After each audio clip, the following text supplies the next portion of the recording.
Before the final assembly could take place, I still needed to prime and paint a couple final pieces for the chassis. So of course these were cut out of their sprues, cleaned up a little bit, moved into the spray booth, and primed first before applying some various different colors.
The rocker covers in the air cleaner were painted black, and then the top would be scraped off to reveal the lettering and also the stripes.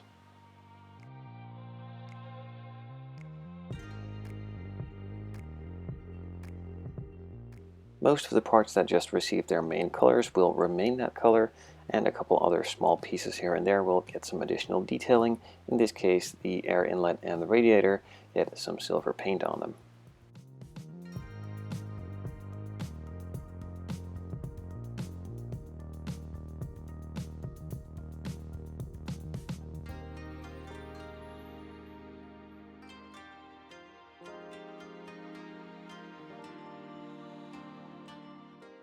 And with that, pretty much all the detail painting is done, so I could just move on to straight assembly.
To add some additional details to the engine, there is a V8 distributor in the kit itself, and I decided to add some wire to that as well to completely finish it off and just have a bit of detail and not go overboard, as I don't really like that. On the engine bay, you close the hood and mostly never look at it again, but the wires are just a nice little detail to add and a small effort, so I figured why not. As I've also explained in a previous video, the firing order on the ignition is not correct, and I simply don't care. It's just a little bit of additional detail, and I'm not going to go overboard getting the ignition wires in the correct holes, as that doesn't really matter since it's plastic and doesn't run anyway.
With the body and interior plus chassis now all fit together, there were just a couple final details like the wheels and the disc brakes that just needed to be glued together before pretty much rounding this one off, and of course also adding a final couple pieces to the engine bay and calling this one finished.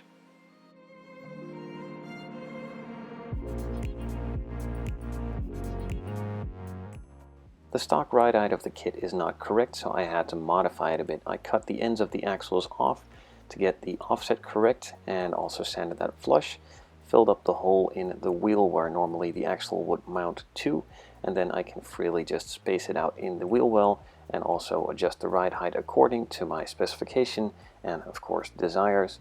Once I was happy with the way that I could travel the wheel and place it, I just added some glue, glued the wheel permanently in place. It doesn't spin and it does keep the correct ride height, and I of course repeated that same process on the other side, and on the front I did a similar thing as well.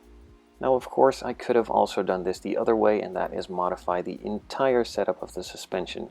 Now that would take a couple of hours, would pretty much achieve the same goal, and at the end of the day it's a plastic model and not a super functional display or a functional RC car or maybe even an actual car. So for me, the static look is good enough as I'm just putting it on a shelf. I'm not going to be playing with it. Well, okay, maybe a little bit, but not too much.